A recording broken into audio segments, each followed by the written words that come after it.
automobiles a suivi en 1966. Juste cette année-là, 4 700 000 voitures ont été rappelées pour défectuosité. Et ce, parce que les fabricants étaient maintenant obligés de le faire.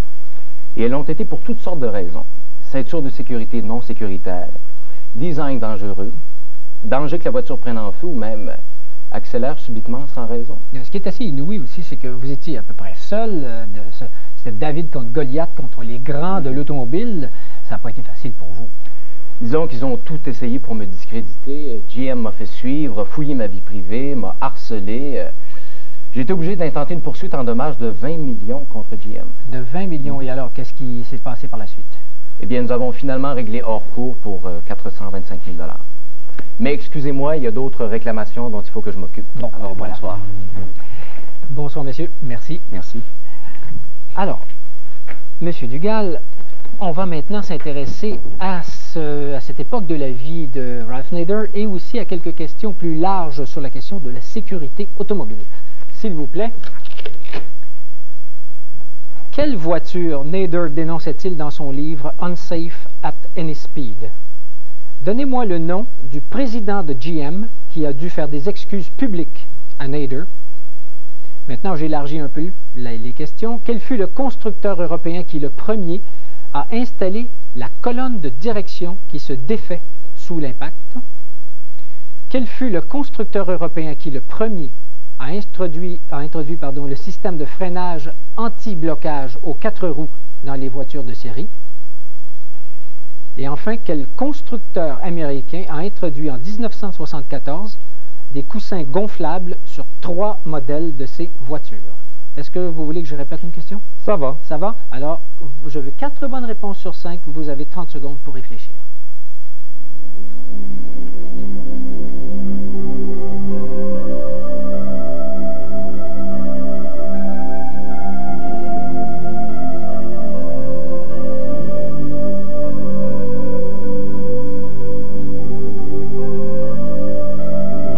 Ça va. Ça va? Allons-y, Monsieur Dugal. Donc, quelle voiture Nader dénonçait-il dans son livre? C'était la Corvair. La Corvair de Chevrolet, vous avez raison, c'est bien parti. Le nom de ce président de GM qui a dû s'excuser de faire des excuses publiques à Nader? Je dirais Roger Smith. Vous dites Smith, c'est James Roach. Quel fut le constructeur européen qui est le premier à installer la colonne de direction qui se défait sous l'impact? Je dirais Volvo. Vous avez raison, c'est la Volvo. En 1966, c'était sur le modèle 144. Le constructeur européen qui est le premier à introduire le système de freinage anti-blocage aux 4 roues dans les voitures de série? Je dirais Citroën. Vous dites Citroën? C'est Daimler-Benz. C'était sur les Mercedes. C'était en 1970. Et enfin, quel constructeur américain a introduit en 1974 des coussins gonflables sur 3 modèles de ces voitures? Lincoln. C'est le constructeur, c'est General Motors qui l'avait fait en 1974 sur Cadillac, Buick et Oldsmobile. Vous avez droit à un appel à tous. On n'a pas eu les 4 réponses sur 5. C'est le temps d'en profiter. Et j'espère qu'il va y avoir dans votre coin, au Saguenay-Lac-Saint-Jean, des gens qui vont pouvoir répondre à cette question. À vous, Normand. Et oui, à vous de jouer, mesdames et messieurs. Monsieur Dugal a besoin de vous. Vous pouvez lui venir en aide en répondant à cet appel à tous belle. Voici la question. Quelle ville la compagnie General Motors a-t-elle choisi pour être la capitale mondiale de la Camaro? Le numéro de téléphone pour nous joindre, 1-800-363-4913. 1-800-363-4913. Vous avez 1 minute 30 pour nous joindre à partir de maintenant. Alors nous vous demandons quelle ville la compagnie General Motors a-t-elle choisi pour être la capitale mondiale de la Camaro? Et nous avons une bonne réponse, téléphoniste numéro 3. Alors, tous pour un, bonsoir. Oui, bonsoir. Oui, bonsoir. Quel est votre nom? Jean-Grégoire. Excusez-moi, j'ai raté votre prénom. Jean-Grégoire. Monsieur Grégoire. Oui. Alors, de quel endroit nous appelez-vous? Ville-Saint-Laurent. De Ville-Saint-Laurent. Alors, vous avez la bonne réponse, je suppose? Oui, c'est Boisbriand. C'est Boisbriand, vous avez tout à fait raison. Vous venez de sauver notre concurrent, Monsieur Dugal, et vous gagnez 500 $. Félicitations, merci de votre appel et restez en ligne, s'il vous plaît. Gilles. Merci Normand et merci monsieur, merci de cet appel. Eh oui. Alors, on va maintenant s'arrêter quelques instants, le temps de la pause publicitaire, et on se retrouve tout de suite après les messages suivants. À tout de suite.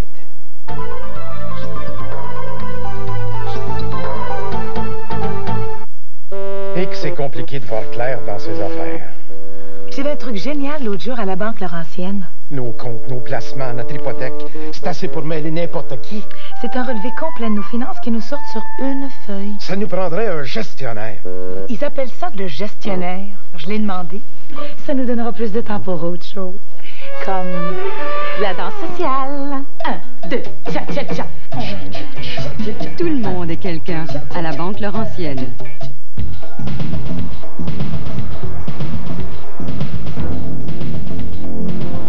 Il est très intéressant de constater jusqu'à quel point les camions qui proposent aujourd'hui la plus puissante gamme de moteurs de la planète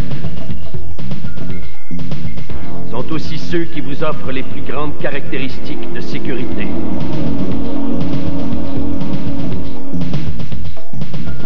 Seul Dodge y a pensé. J'ai juste ce qu'il faut pour ton rhume. Bien des enfants détestent le goût des médicaments. Mais il y a un sirop qui soulage et les enfants et les symptômes du rhume. Dimetape à saveur de raisin, souvent recommandé par les pédiatres et les pharmaciens. Un médicament ne peut pas agir si l'enfant ne veut pas le prendre. Tu vas aimer ça, Dimetape. Dimetape à saveur de raisin soulage et les enfants et les symptômes du rhume. Nous avons voulu relever un défi, celui de construire une automobile qui puisse non seulement vous offrir à vous et à votre famille une tenue de route exceptionnelle douée des plus grandes qualités de sécurité, mais aussi une berline nord-américaine qui sache redéfinir les normes automobiles en matière de confort et de performance. Le défi, nous l'avons relevé.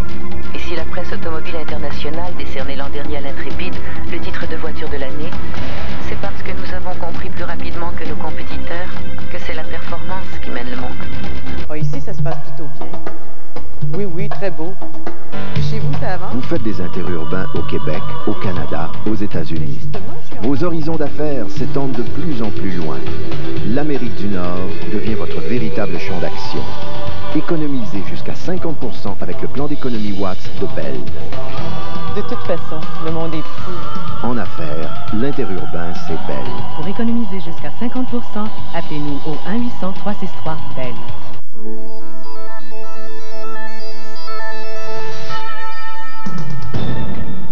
Alors, Monsieur Dugal, on va maintenant s'intéresser aux japonaises. Il y a une année charnière dans l'histoire de l'automobile, c'est 1973, crise du pétrole, et là, les prix montent tellement que ça coûte très cher à faire le plein. On abandonne beaucoup les grosses américaines au profit des voitures japonaises qui consomment beaucoup moins et qui sont de mieux en mieux faites. Mais ce n'est pas d'hier qu'on fabrique des voitures au Japon. Regardez bien. Voici le Japon du début du siècle, où trois associés assemblent leur premier prototype et créent l'entreprise qui sera à l'origine de la compagnie Nissan. En 1917 apparaît la première voiture construite en série. En 1935, la Toyota Automatic Loom Manufacturing, qui est un constructeur de machines textiles, présente son premier prototype automobile. Mais arrive la guerre et l'industrie automobile japonaise sera réduite en cendres. Il faudra plusieurs années et les connaissances technologiques des Occidentaux pour la faire rouler à nouveau jusqu'à la percée extraordinaire qu'on a connue dans les années 70, passant d'1,5 million de voitures exportées en 1973 à pratiquement 4 millions en 1980. Et aujourd'hui, on fabrique des voitures japonaises dans 43 pays dans le monde. C'est absolument incroyable. Ma série de questions va évidemment porter sur ces japonaises. Monsieur Dugal, s'il vous plaît, voici mes questions. Donnez-moi le nom du constructeur de la première voiture produite en série en 1917 au Japon. Donnez-moi la première lettre de chacun des noms des trois créateurs de la Datsun. Quel grand constructeur japonais de moto s'est lancé dans la fabrication de l'automobile en 1962? Quel constructeur japonais a emprunté la technologie américaine Graham Page pour construire ses voitures en 1937? Et quel est le nom original des fondateurs de la compagnie Toyota? Est-ce que mes questions sont claires? Tout à fait. Bon, alors je veux 4 bonnes réponses sur 5 et vous prenez 30 secondes pour réfléchir.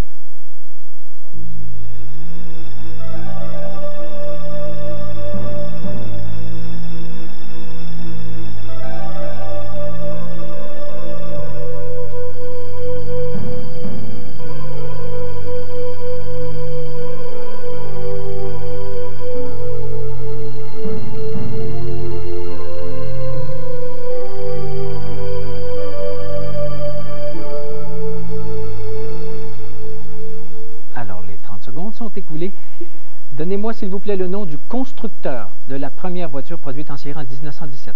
Je commencerai par les créateurs. Oui, les trois créateurs, oui, de la voiture. Alors, c'est... Les lettres.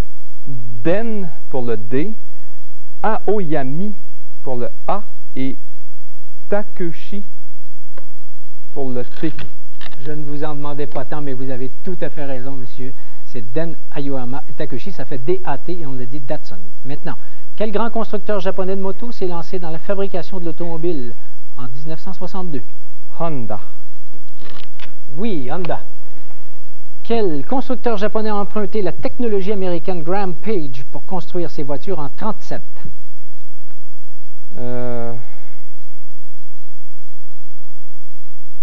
Je crois que je vais dire Toyota. Vous dites Toyota, c'est Nissan qui, avec son modèle 70 spécial sedan, s'était lancé là-dedans. Maintenant, quel est le nom original des fondateurs de la compagnie Toyota? Il y avait... Mais je parle du nom de famille. Ah, de famille. Ah, c'est Toyoda. Toyoda. Est-ce que vous savez pourquoi c'est Toyoda? Parce que monsieur Toyoda avait changé son nom parce qu'on lui avait suggéré que pour la numérologie, ça le rendrait plus riche. Il a eu tout à fait raison. Alors, donc, vous devez réussir absolument celle-ci. Donnez-moi le nom du constructeur de la première voiture produite en série en 1917 au Japon, une compagnie. Le nom de la compagnie? Oui, oui, oui.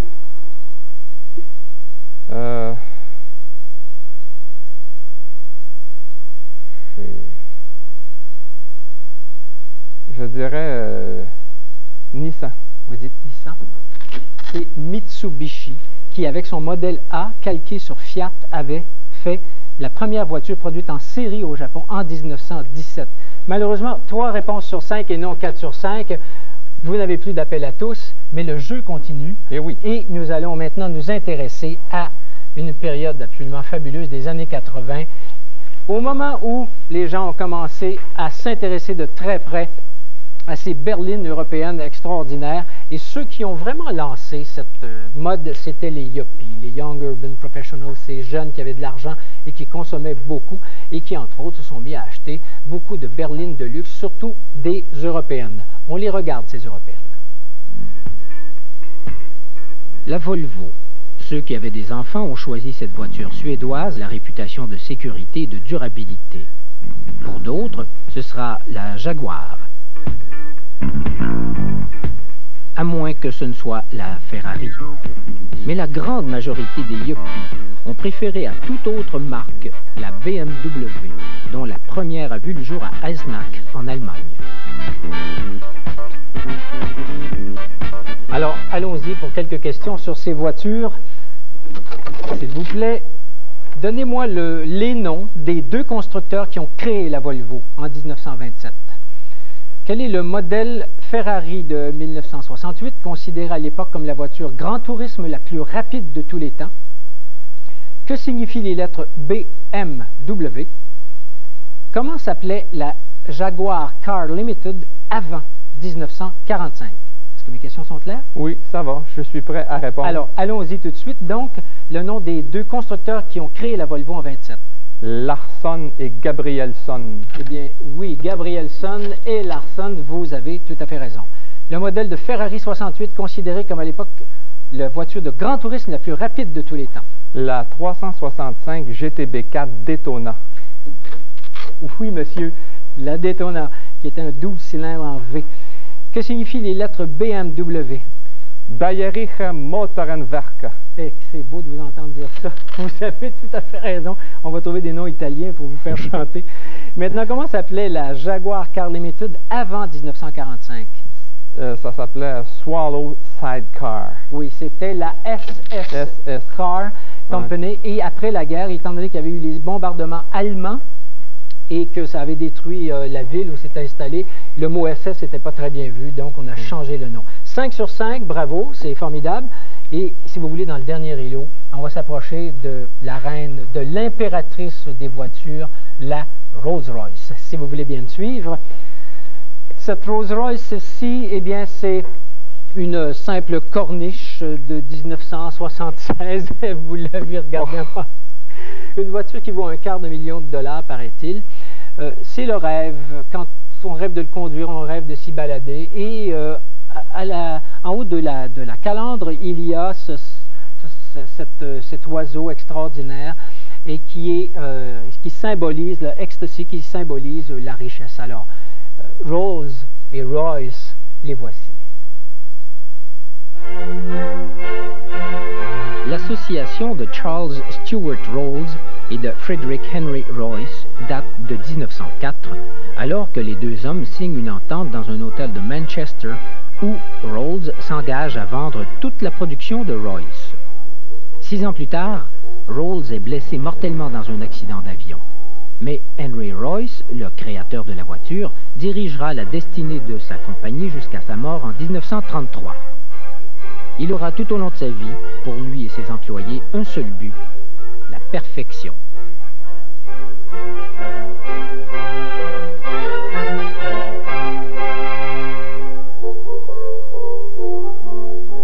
Alors, ça nous donne envie d'en posséder une, deux, trois.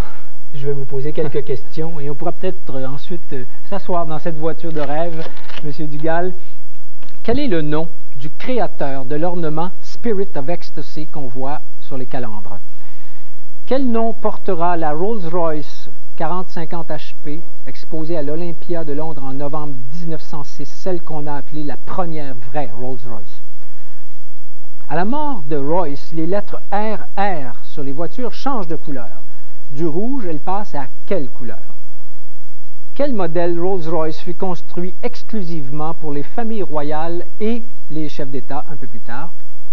Et enfin, quel modèle Rolls-Royce dessiné par Pininfarina fait sa première apparition en 1975? C'est clair? Je suis prêt. Allons-y, maintenant. Donc, quel est le nom du créateur de l'ornement Spirit of Ecstasy? Charles Sykes. Charles Sykes, voilà, ça a apparu pour la première fois en 1911. Le nom que portera la Rolls-Royce de l'Olympia en 1906? Silver Ghost. La Silver Ghost, oui, le célèbre nom Silver Ghost. Maintenant, on a changé les lettres RR du rouge à... Au noir. Au noir, c'était, paraît-il, en signe de deuil suite au décès, comme on vient de le voir, d'un des partenaires. Quel modèle Rolls-Royce fut construit exclusivement pour les familles royales et les chefs? Phantom. Phantom, oui, c'est la Phantom 4. C'était à compter des années 50. Vous ne pouvez pas l'acheter, hein, il faut être roi ou chef d'État. Et enfin, quel modèle Rolls-Royce dessiné par Pininfarina fait sa première apparition en 1975? Celui-ci, mon cher, la Corniche. Vous dites que la Corniche? Eh bien, monsieur, c'est la Camargue qui était dessinée, qui fait sa première apparition en 1975. C'est la première climatisée automatiquement, c'est la Camargue. Mais de toute façon, je vous demandais 4 sur 5, vous avez eu 4 sur 5. Bravo! Vous avez donc franchi avec succès deux de nos étapes puisque vous aviez utilisé votre appel à tous. Oui. Donc, vous avez 600 $ d'accumuler. On va faire rapidement pour vous permettre d'accumuler des questions primes au retour de ces quelques messages publicitaires. Donc, on se retrouve tout de suite après la pause.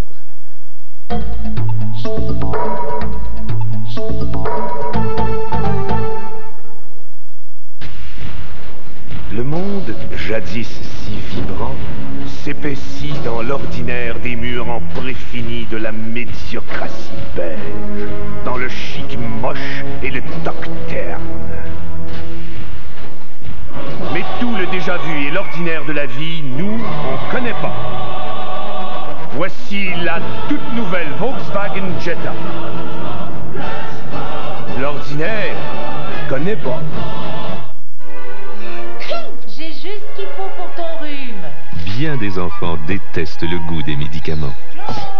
Mais il y a un sirop qui soulage et les enfants et les symptômes du rhume. Dimetape à saveur de raisin, souvent recommandé par les pédiatres et les pharmaciens. Un médicament ne peut pas agir si l'enfant ne veut pas le prendre. Tu vas aimer ça, Dimetape. Dimetape à saveur de raisin soulage et les enfants et les symptômes du rhume. Imaginez un véhicule qui s'adapte à toutes les situations, qui s'adapte à tout le monde, qui répond à tous vos besoins. Un véhicule qui s'adapte même à la vraie vie. La nouvelle Lumina Van, le véhicule le mieux adapté à votre milieu. Vous avez vu? c'est Jean-Guy, le gars de la quincaillerie.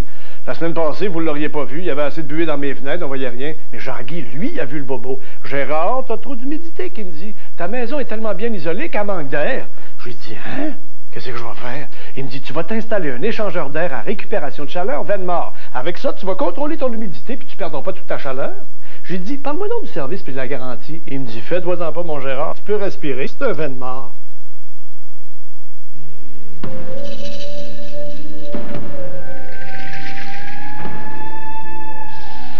Qu'arrive-t-il lorsqu'une Viper décide de faire peau neuve? Bonne question. Voici le nouveau Dodge Ram avec son moteur V10 de 300 chevaux. Le premier camion avec lequel on peut vraiment affirmer qu'on est en voiture. Lundi, ne cherchez plus. Retrouvez les Bleus Poudres à Taquinons la planète. Puis à Cormoran, pendant que certains jettent la pierre à Bella. Une invitation à la corruption des mœurs. Un exemple de débauche pour notre belle jeunesse. D'autres lui donnent appui et réconfort. Ce que le monde doit comprendre, c'est qu'il y a un enfant dans cette maison, un enfant. Enfin, au magazine à tout prix, des spéciaux à chaque semaine ou des bas prix à l'année. C'est la guerre dans l'alimentation. Une soirée pleine de munitions, lundi.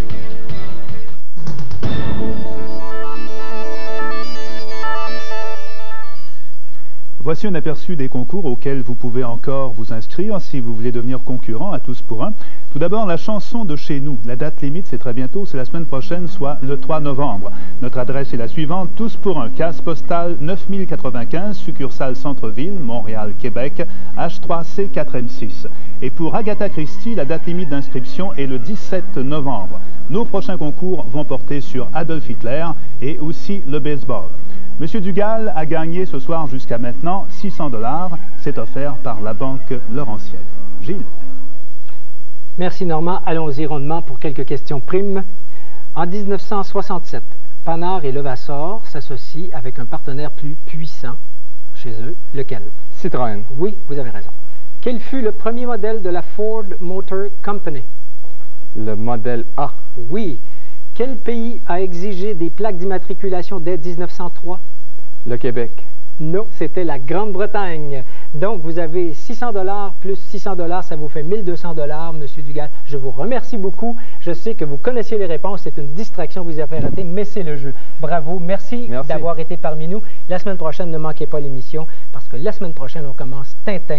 Et notre concurrent, eh bien, c'est une concurrente. Et elle a 12 ans. Et nous vous attendons pour l'appuyer. Au revoir. À jeudi prochain, 21 h, après Blanche.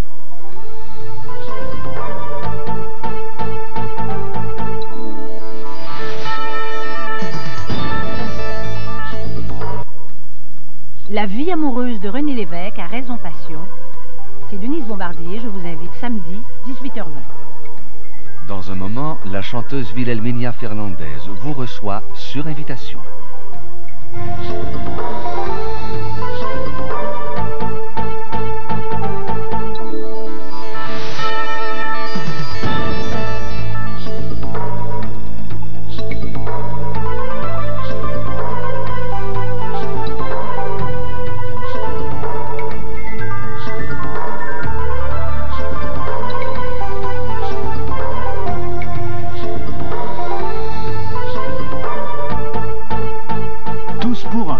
A été présenté par Bell.